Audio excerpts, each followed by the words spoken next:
Howdy, everybody. Welcome back. We're getting down to the last month of school. Last college, Humanities 4 through Film Studies. Hope you're enjoying this warm weather. And I hope you're thinking of a topic title for your final research paper. You have to run it by me for my approval. I'll put up a list this week. If you can't come up with one yourself, pick one from the list. You could pick anything, any genre, westerns, musicals, any director, Berg to Charlie Chaplin to Quentin Tarantino. You could pick an actor or an actress, cinematographer. Who's going to do that? A writer. Some great screenwriters out there in the history of film. And it's a research paper. This is different than the essays. I explained it already, but I'll keep explaining it. This isn't a critical essay.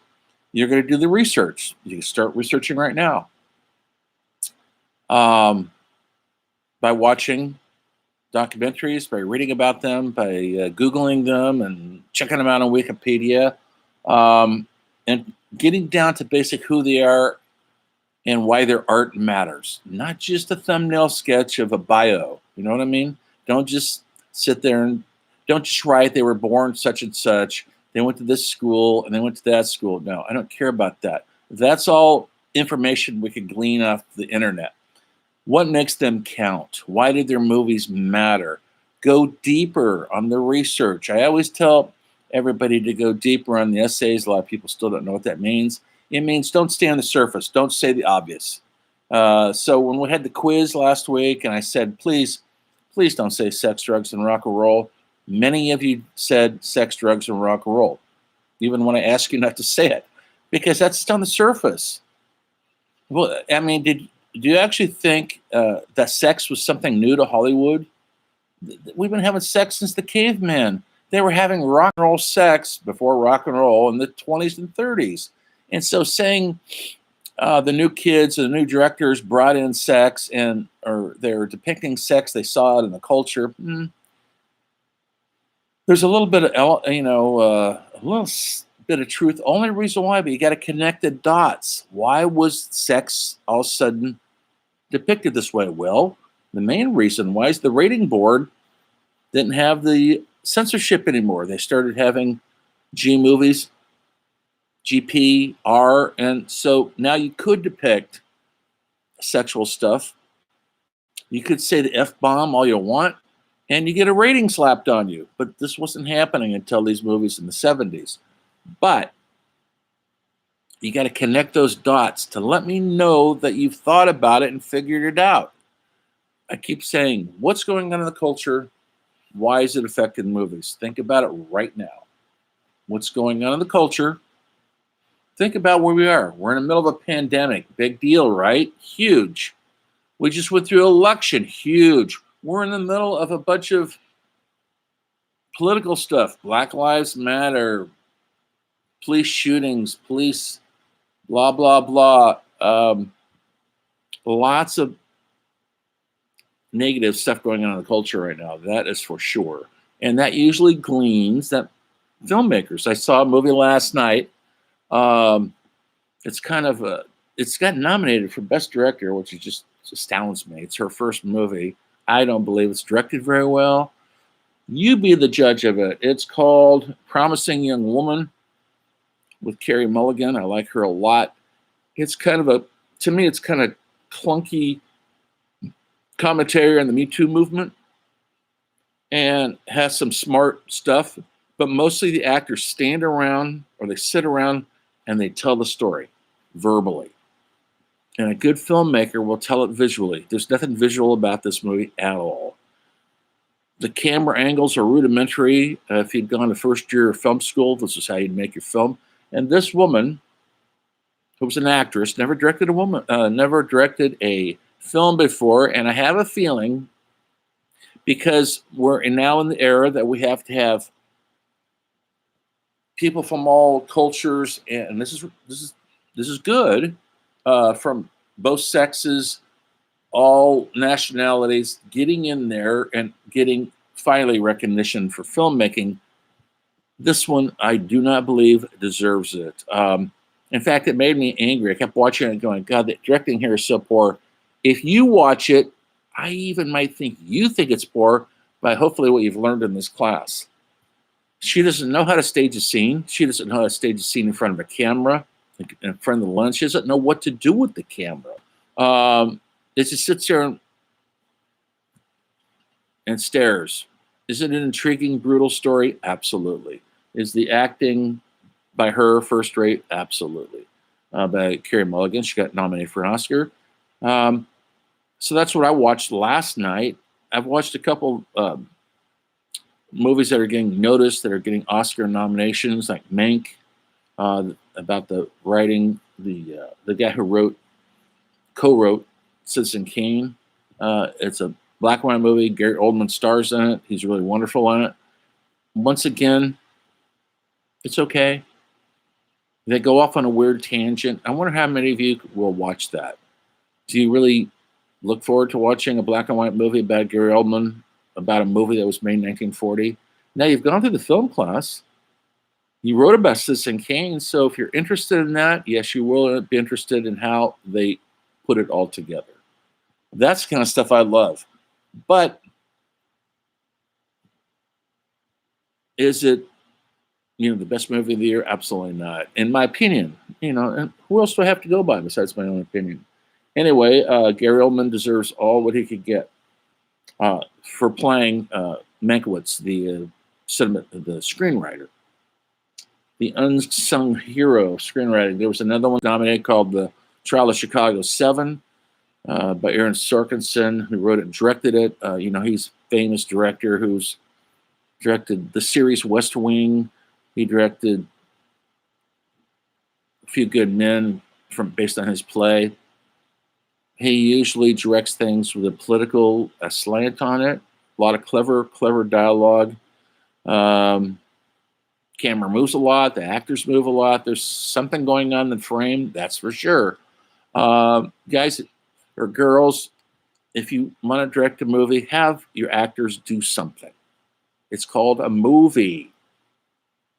If they're just sitting in chairs saying their dialogue and you're filming it, I'm not so sure that qualifies as cinema.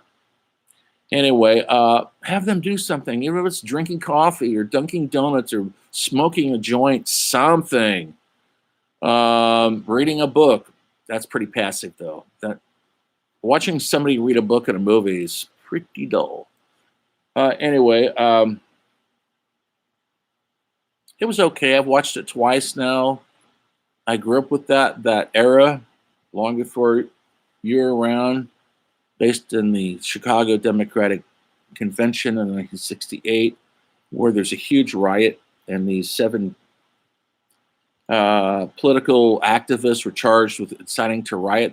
They were facing 40 years in prison, and the trial was a joke.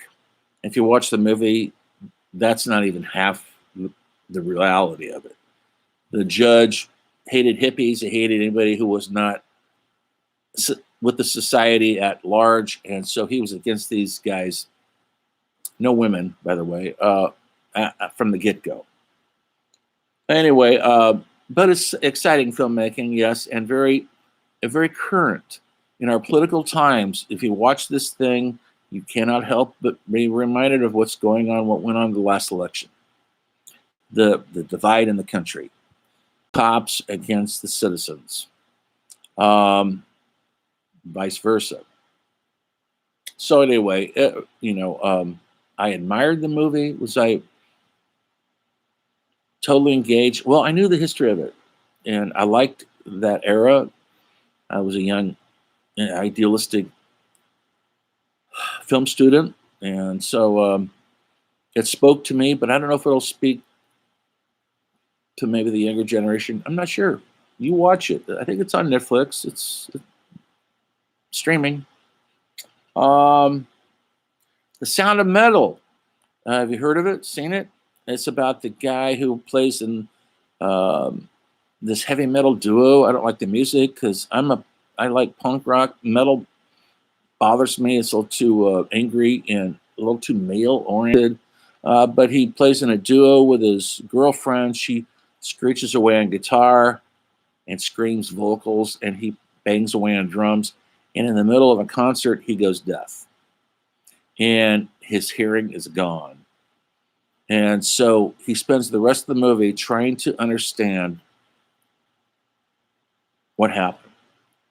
And it's very well done. I like the atmosphere. They capture the whole nightclub music atmosphere. And the guy's really good. Who's the actor? I think he's been nominated too. So if you like alternative music like I do, it might be your cup of tea. Sound of Metal, which you can't hear anymore. I blame it on the style of music he chose to play, but I'm just kidding, folks. What else did I see? Those have all been nominated for Oscars. Another one that some of the acting nominated is Ma Rainey's Black Bottom. I admired this film a lot. The one kid, I'm going to draw a blank now. He started Black Panther. Oh, sorry, guys. He just died of cancer, 42 years old. He's a young man. It's his last movie role. He's really good in it. Plays a jazz musician in the 1920s in racist Jim Crow America.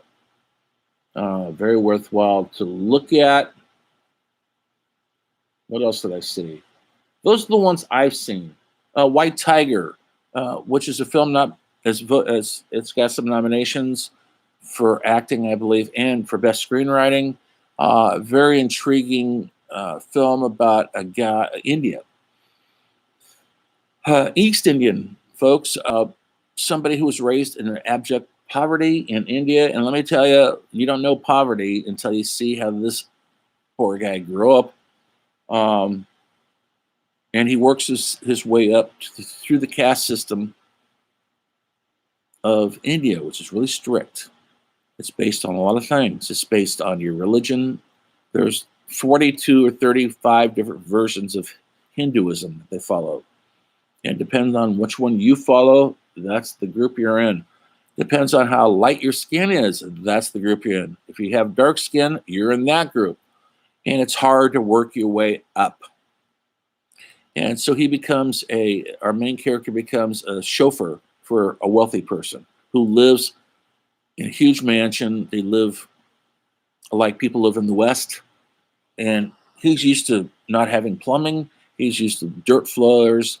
He loves his family. They're very close to his family. And so it's heartbreaking. It's a great look at what India looks like, the chaos, the drive to have better lives. I would say the first 45 minutes were very excellent. Most of it was in subtitles, Indian subtitles. So if you don't like that kind of thing, you won't like that. But then it takes a weird turn, turns into like a murder mystery, which I didn't care for.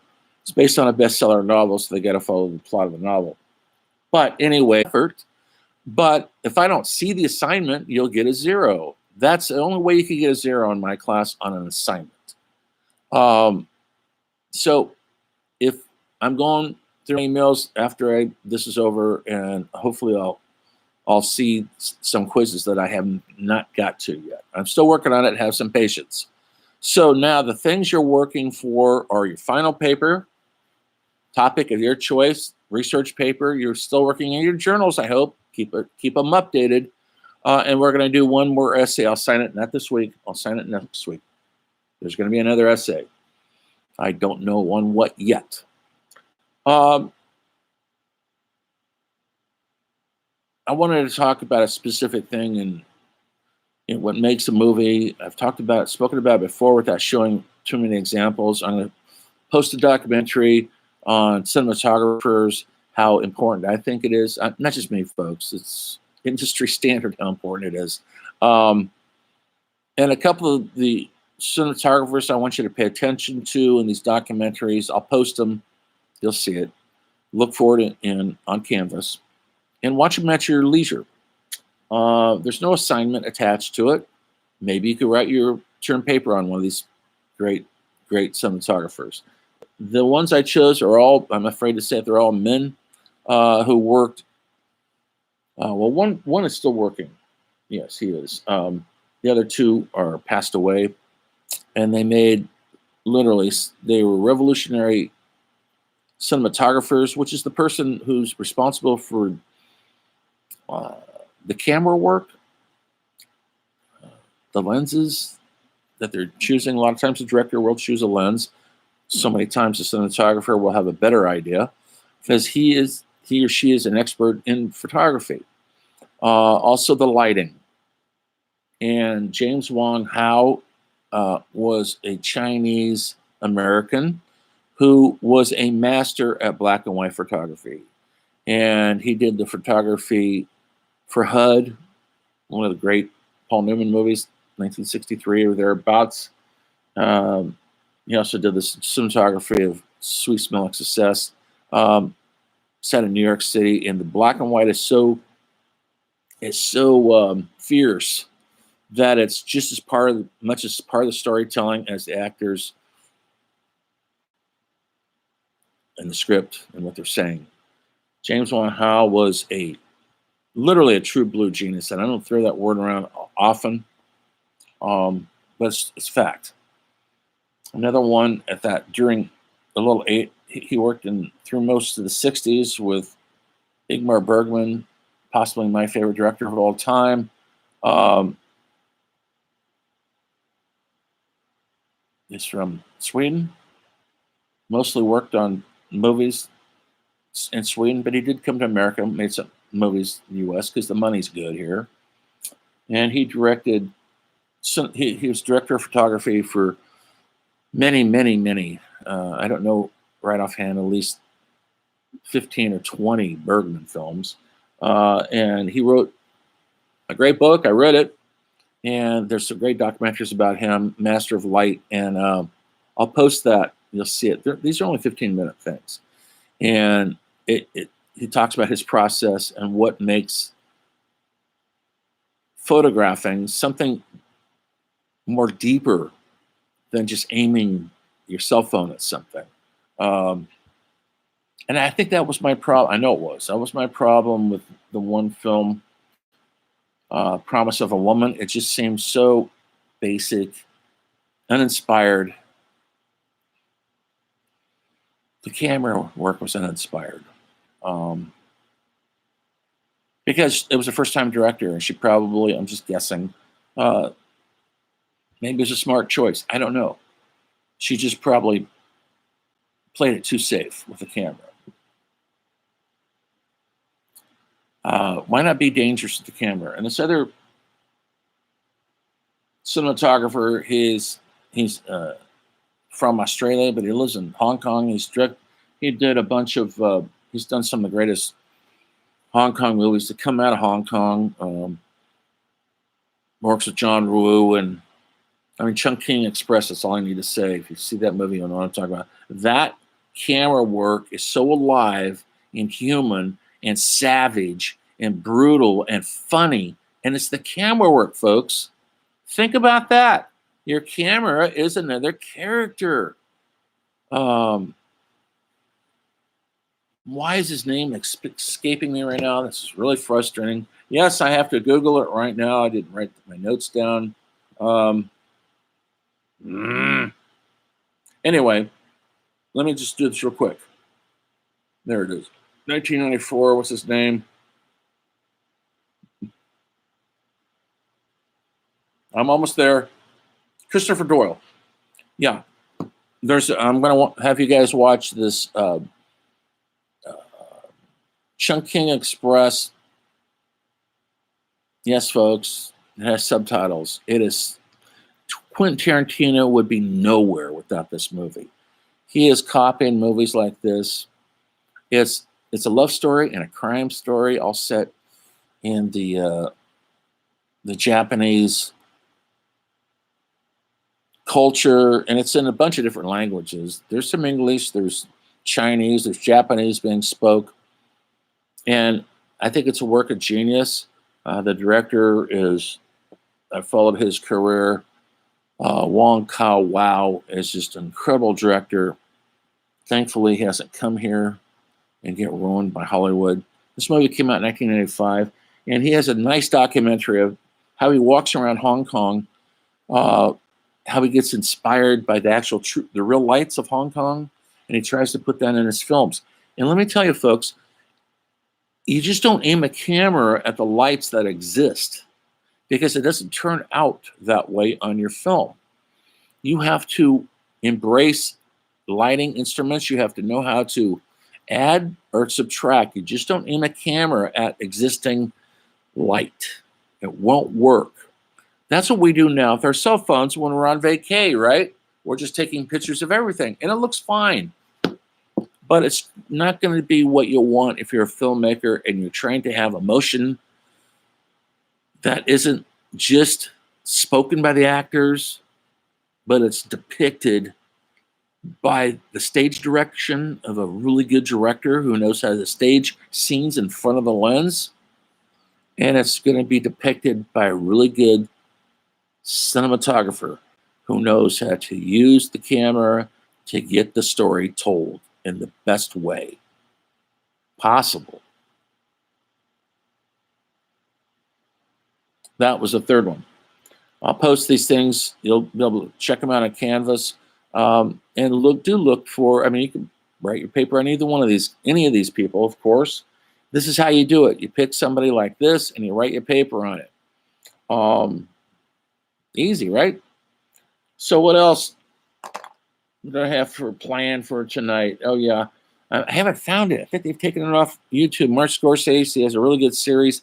He made it 20 years ago, and I can't quite find it right now. Maybe they took it off YouTube, where he breaks down. It's like a 10-part series on the history of filmmaking, essentially. I use it a lot when I'm in class because I can show, they're only 10-minute segments. And he'll have one segment on cinematographers, one on directors. What is a director? That type of thing.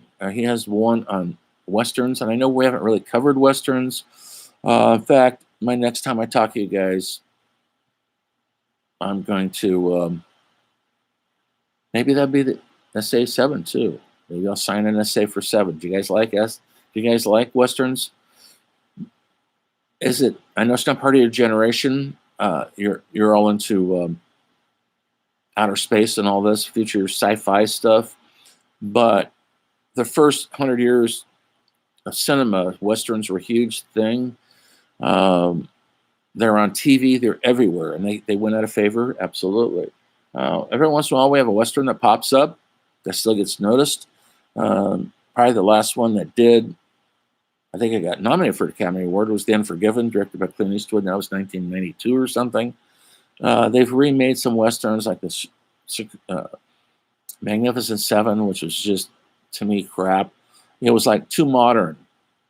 They look too cool. Guys, they didn't have customized leather pants in the Gold Rush era. They didn't. That's a Hollywood thing. There was a really decent series. I don't know if you guys get television series, HBO, called Deadwood. That's excellent. It actually looks, talks, and walks like maybe how the Old West really was. Possibly. We're looking back at this stuff, and when you look back at things, you end up romanticizing them. And so we've romanticized the heck out of Westerns, and now we're doing that with sci-fi films. We've romanticized it beyond reality, folks. You want to see realities? Don't watch Star Wars. That's a fantasy. Watch 2001: A Space Odyssey. That's reality, and you'll think, I'm bored. Well, I'm sorry, folks. Outer space is boring. It is slow and boring, even though they're going really fast. But in outer space, there is no sense of speed. There's no sound, weightlessness. And so when you watch something like Star Wars or all the rest of them, all the sequels, it's all fantasy. It's all sci-fi, science fiction, not science reality. Okay. Keep doing the good work. I'm just now starting to grade your sixth. I don't know what essay. You haven't handed the sixth one in. I'm just starting to grade essay 5, the foreign film one. Looking forward to those because I hope you guys got through them and tried to put some interesting thoughts on those things, and not just get bored with the subtitles and hate it because it doesn't walk and talk like an American movie. But remember, those movies I signed you, that's what those auteur directors that you wrote about on your quiz, that's the films they saw in film school that inspired them to be filmmakers. They use that's the same style, 400 Blows and Breathless and Persona, the whole bit. That's where their influences came from. Artistically, the culture was all the other stuff that was going on in the culture during the 60s. Vietnam War, women's rights, civil rights, the whole bit, assassinations. So I'm repeating myself now. Okay, so on that note, I'm going to sign off. Keep doing the good work. You can get a hold of me anytime.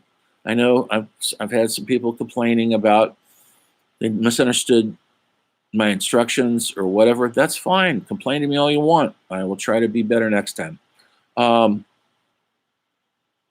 Guys, this is all work in progress. I've been teaching this one class here now for 5 years, and I think I get better at it as I go along. Practice makes perfect. Anyway, on that note, remember, next time I see you, remember everything is cinema, and the story of film will continue.